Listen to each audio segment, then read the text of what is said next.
Thank you. Thank you very much. Thank you. Hey, how you guys doing? All right? Yeah. All right.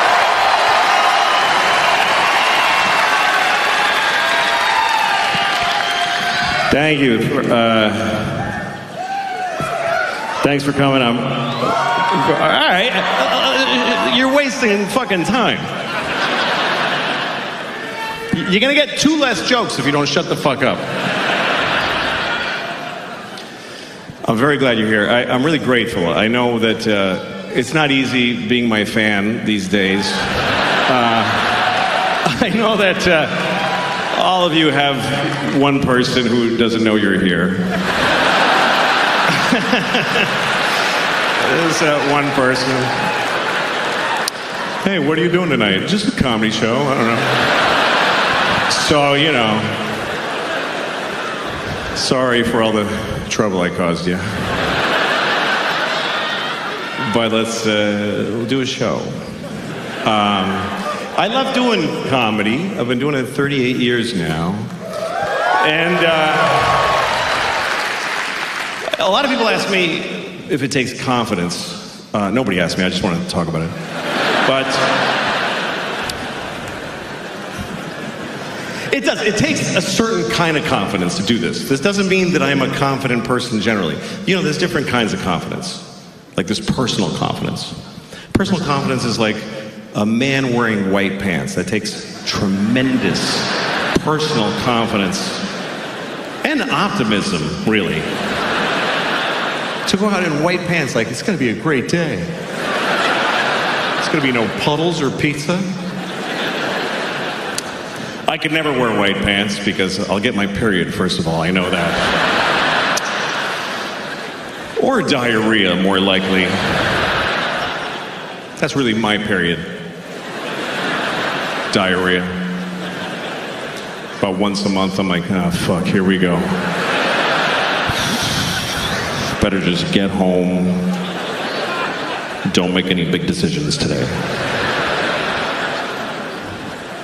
It's true. You shouldn't, like, negotiate when you have diarrhea. If I have diarrhea and you get between me and the toilet, I'll sell you my house for 10 cents.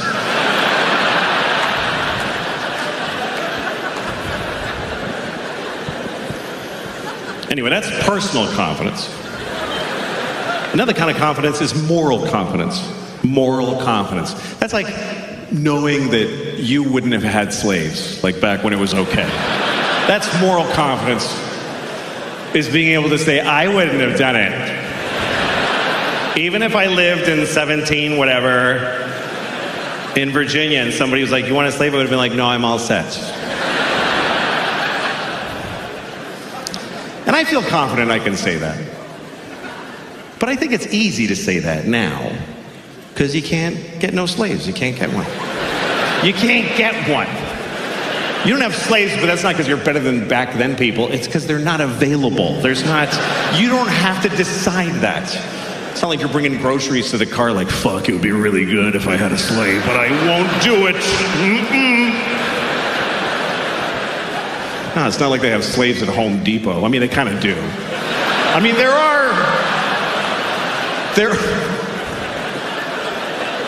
are certain, you know, like you can get a Russian woman to do whatever you want because her family's hostage.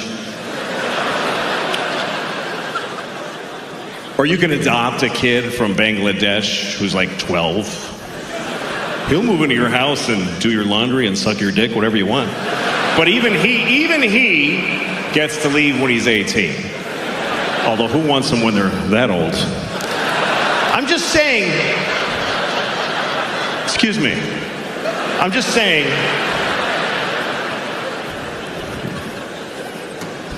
anyway, that's moral confidence.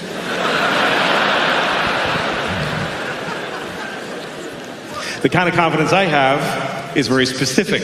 It's that I know how to make jokes about terrible things. I know how to do that, and I know how to do that. So that's my core competency. And there's certain people who think there are things that you shouldn't make jokes about, like Auschwitz. You shouldn't make jokes about Auschwitz, some people think, because it was terrible. Many people died. Their children were killed in Auschwitz. Children that could have grown up and moved to Brooklyn and hated black people, and they didn't get to do that. Exactly. It's terrible. It's terrible. So some people think you shouldn't joke about Auschwitz. I have a friend, a comedian from England, who made a joke about Auschwitz last year. He got in a lot of trouble. It was a big deal. It was in the newspapers. He lost jobs.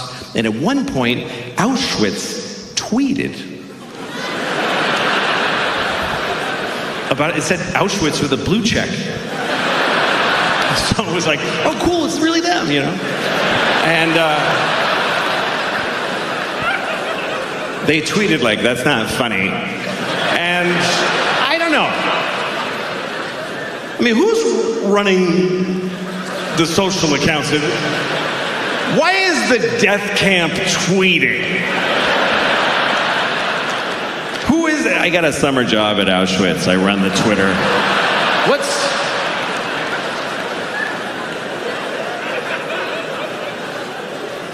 Because people have different reactions to terrible things, you know? Some people think comedy helps. I don't think it helps. It doesn't help. Like, I remember one time, there was people, you remember during the Iraq War, I don't remember which one, but it was one of the Iraq Wars. And somebody was organizing through the USO some comedians to go to Walter Reed Medical Center and visit wounded soldiers in their hospital rooms, which is a terrible, it sounds nice, but it's a terrible idea. They don't need a comedian like, hey, where are you from? Fuck you. You know, it's not helpful. And I wasn't even anybody. I wasn't famous, but I did. I was like, I'm volunteering. I fucking hate that me so much, you know? But I did it. And I remember we're at the hospital. It's a very serious place. It's an army hospital. And the army doctor is giving us a briefing about the soldier that I'm about to go in and see. He says, this kid's name is Travis. He's from Iowa. He's 20. He was in Baghdad on patrol and somebody threw an IUD. And I mean IED, sorry. It wasn't an IUD. It's not an effective weapon, really.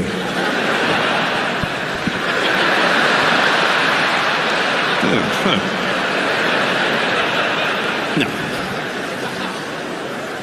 That's funnier than the actual joke, unfortunately. But I'll go on. It was an IUD. IED. Fuck. It's an improvised exploding device. You know, it's like a bag of ammonia with Canadian pennies in it. And they strap it to a Nokia flip phone and, you know. That's what happened to Travis.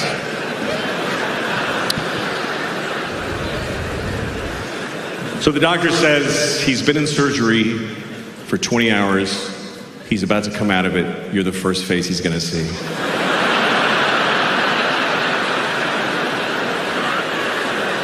He's like, can we get his mom to open for me, maybe?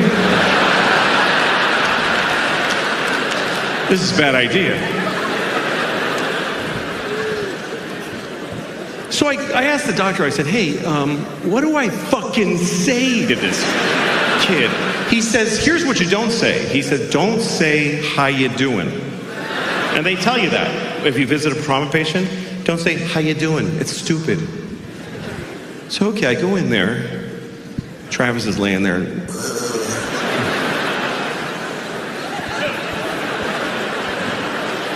I'm like over his bed. It's obscene. I can't say, how you doing? So I said the only worst thing. I said, what are you going to do now?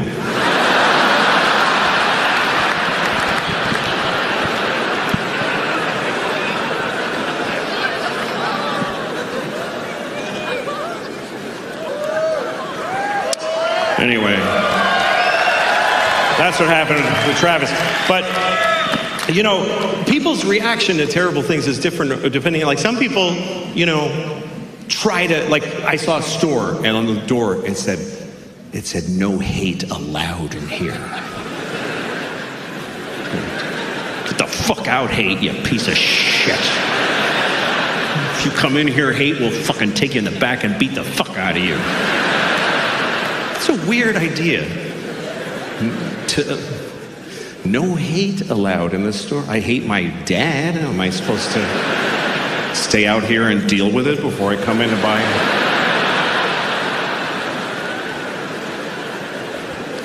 I saw a store with a sign once, and it said 92% of our products are responsibly sourced. 90, just don't put anything.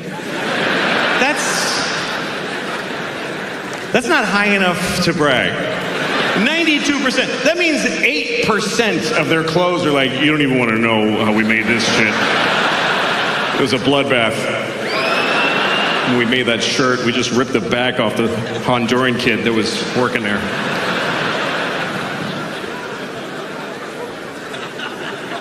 Some things that are terrible happening in the world, you just kind of give up. Like in New York, there's a lot of homeless people. I mean, there's a lot of homeless people here. I mean, not in here. There's none in here.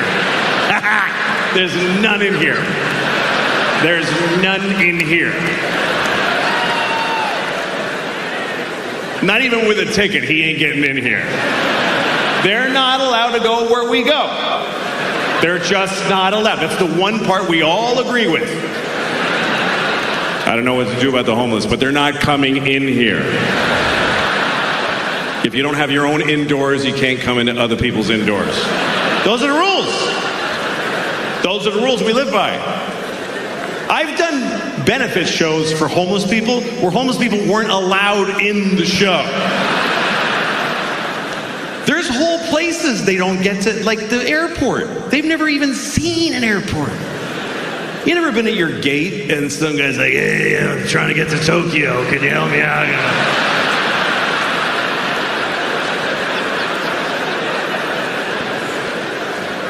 But they're everywhere. I mean, I was in Phoenix, Arizona, 120 degrees. 120 degrees. Homeless people are just standing outside at intersections with a sign that says, you know, help, I'm on fire. But you can't, you know, you're in a white BMW, like, sorry, I can't. There's glass here. I don't know how to help you, you know. And in New York, you see them everywhere. You walk through them, and you got to make choices, because you can't help all of them, and you can't help any of them. So you choose who to lie to. I don't have that. No, I don't know things in any of my. I'm sorry. Like, there's this homeless guy who lives. I mean, he doesn't live anywhere, but I mean, by definition, he is at large. But he's often seen on the corner by my house. That's where he is every day. That's where he reports to nothing every day. And I walk by him every day, because I go to the same store every day. I go to Claire's. I don't know if you know Claire's. It's a children's jewelry store. I go in there every morning, buy a handful of rhinestone earrings. I run home. Anyway. I walk by this homeless guy, and every morning he goes, hey man, can you help me out? I go, okay. I give him $5. And then on the way home, like 20 minutes later, he's like, hey man, he doesn't remember. Which is fine, but I don't want to give him another $5, you know, because I only have a few million. I don't know why. I should. Clearly I should. I don't know what makes me go like, you had your $5, young man. What am I going to spoil him? Give him the fucking money.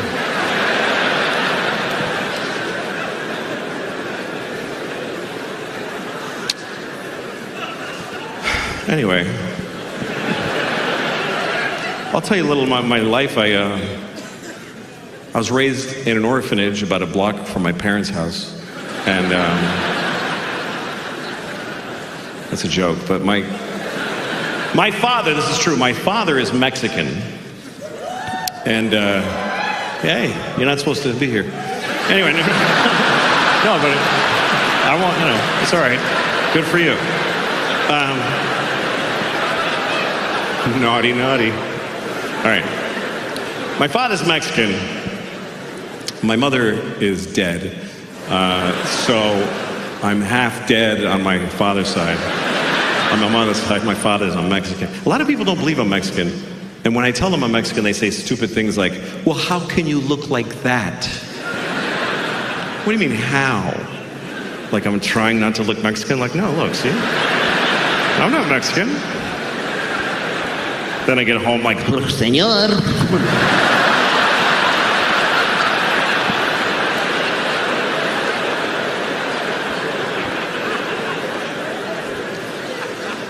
My parents divorced when I was about 10, and now I have 2 kids, and their parents are divorced too, which is interesting.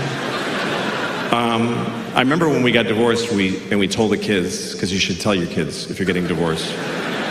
Don't just do it and wait for them to be like, hey, yeah, duh, fucking, you gotta tell them. But so, I remember it's a tricky thing, because they were little, and you gotta tell them in a way that they can get in their life, So I remember we sat the kids down. I said, listen, love is tricky.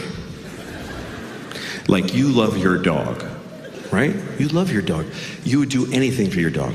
You even give your dog food off your plate when you're not supposed to because you love your dog, right? One time, I remember your mom and I were like, don't give the dog ham, but you did because you love your dog so much. Okay, so that's why we're getting a divorce. Because you don't listen. And we can't take it anymore. It's too difficult. So we're going to move to separate homes and each have you for half the week because neither of us wants to be with you all the time. And it's very sad because I love your mother very, very much. And she loves me very much. But we hate you more.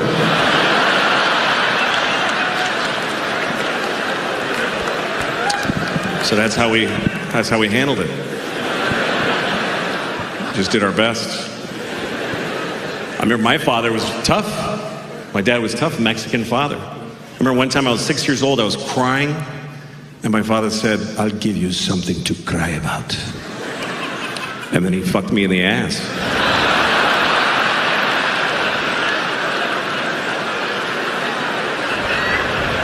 And you know what? He was right. I did cry. And I realized that what I had been crying about was not that important,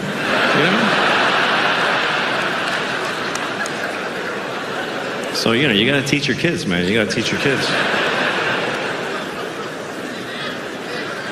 By the way, I should say to you that that's not true.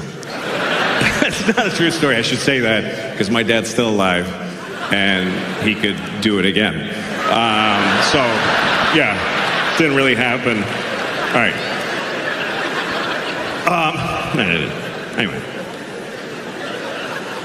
You got to teach your kids, and it's tricky, Like some people say you should tell your kids not to curse, but I can't do that because this is what I do for a living is cursing.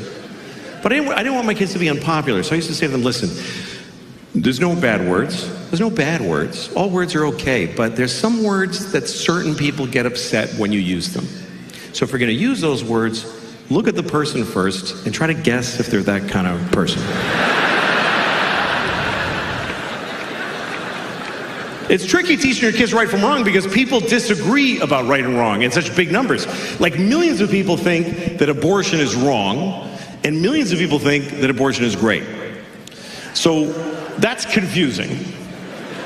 Personally, I don't think, here's what I think. I think you should get an abortion right or wrong. Right or wrong, you should get one. You should get as many abortions as you can. I think you should try to get a lot of abortions. But here's why. Because it creates jobs. More abortions, more jobs. For the nurses and the doctors and the dumpster guy, everybody gets a job. They need to work. How's he going to feed his kids if you don't kill your kids? That's what I'm saying. We're all in it together.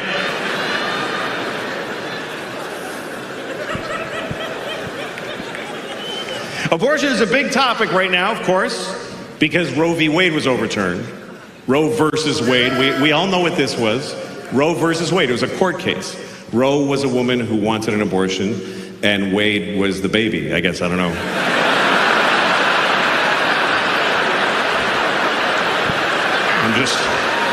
I'm just guessing.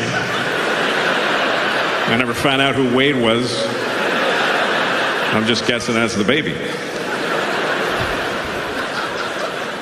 But anyway, now we need to make laws in place of that. Every state has to make their own law about abortion, and they need to listen to the people. And I think the American people, on average, want the same thing. Most Americans want the same thing. They want abortion to be available, but just keep it down a little bit. Yeah, go ahead, but don't be like, woo-hoo! Like, just, take it easy on that. Take it easy on that. That's all. So we need a law that kind of gives you that. Here's what I think the law should be. You can get an abortion any place, anytime, but you have to eat it. I think because that'll make you hesitate a little. Fuck, I gotta eat it? I better do it soon.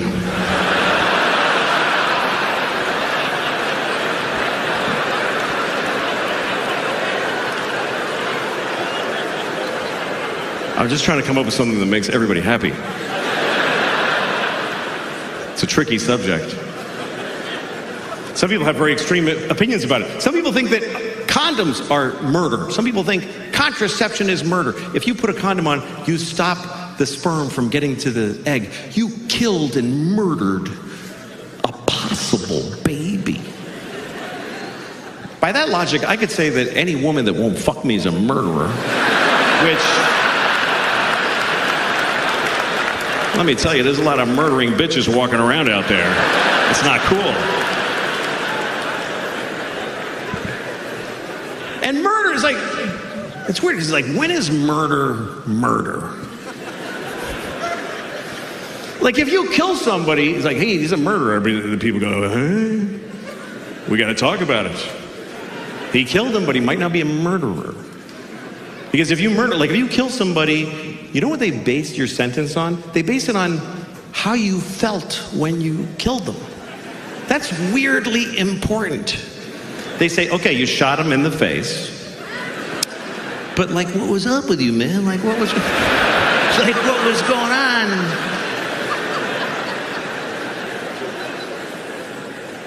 I think if you murder somebody, they should base your sentence on how old the person was that you murdered. How much of their life did you take?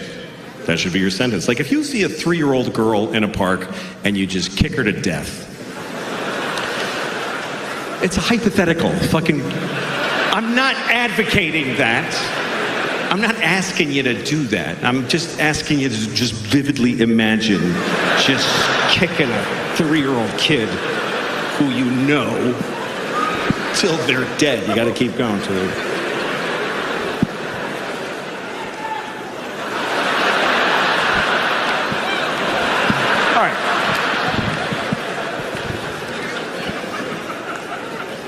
If you kill a 3-year-old, you should do a lot of time. That's what, unless he's got like diabetes, whatever. You got to figure all that in.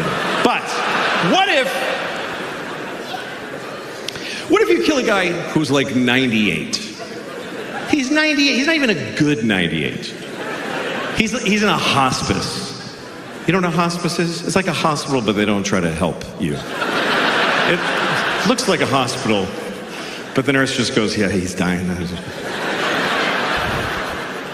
So what if a guy's 98 and he's laying in a hospice and he's got cancer and COVID and AIDS and he's just, and they already unplugged him. Nobody's even in there. And he's like, then you walk in.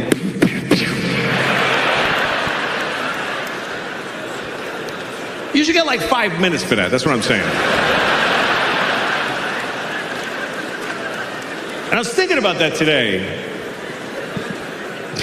Because I'm going to see my dad next week. And my dad, let me tell you something. My dad is not in a hospice. He's in a facility being kept alive. Just, come on.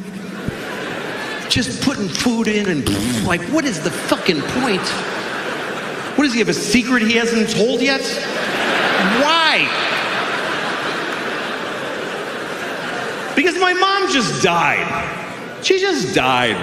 That's what happens, by the way, for you young people. One of your parents is gonna die, and the other one is just never gonna fucking die. They just will never die!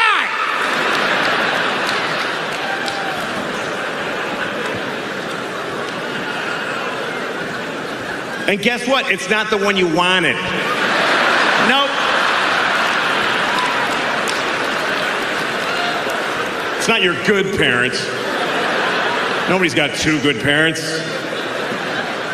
You've got a shitty parent and a nice parent.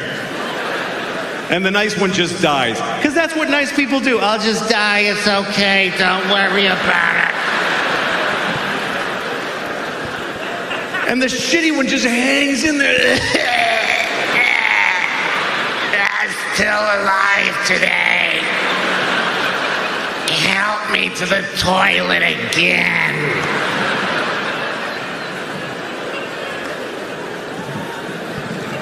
What the fuck is the point of just like, come on, you gotta keep going. You know, the average American, the last week of your life costs $100,000. It's more than you spend your whole life on health care. $100,000 for just one more week. One more week of just one more week so that last sister can fly in and hold his shitty hand. $100,000. Pull the plug and buy a boat. That's all I'm saying.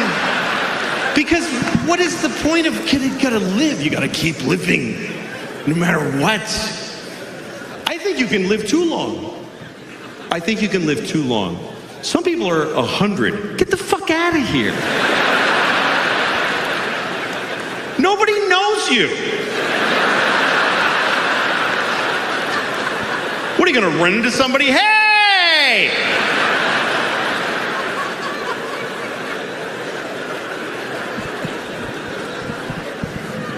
Some people are really fucking old. I was reading about the oldest person in the world. There's always an oldest person in the world, and you read about them sometimes because the other one just died. That's when they tell you about the new oldest person. The last one I read about, he was 114. 100, you know what? He's a teenager after 100. 114, that means he's got a kid who's like 92, who's like, please fucking die. I'm just hanging around so I can have 1 week without you in it.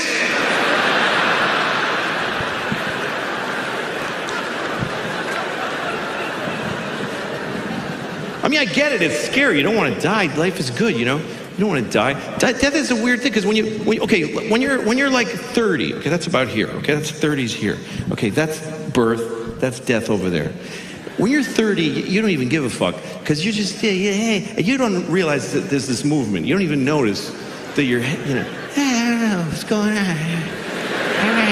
I hated that movie. Yeah, me too. And you kind of hear way off people falling off the edge. I don't know. What was that? I don't know. That's okay. And before you think you should be there, you get right to the point. You see somebody. Oh, fuck, I knew that guy. Jesus Christ. No, go ahead. I'm waiting for somebody. No, go ahead. And you want to hang around. But here's what helps you is that life doesn't stay good, you know? Like both my hands hurt. I'm 55. Both my hands hurt. Both my hands, both my knees, both my hips. I'm lucky I have only one asshole, but I have a lot of pain.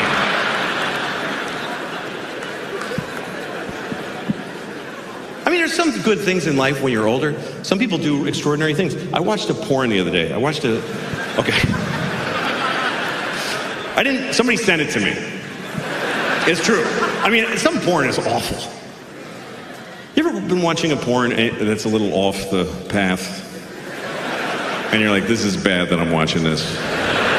This is changing me. I can feel it. This is evil.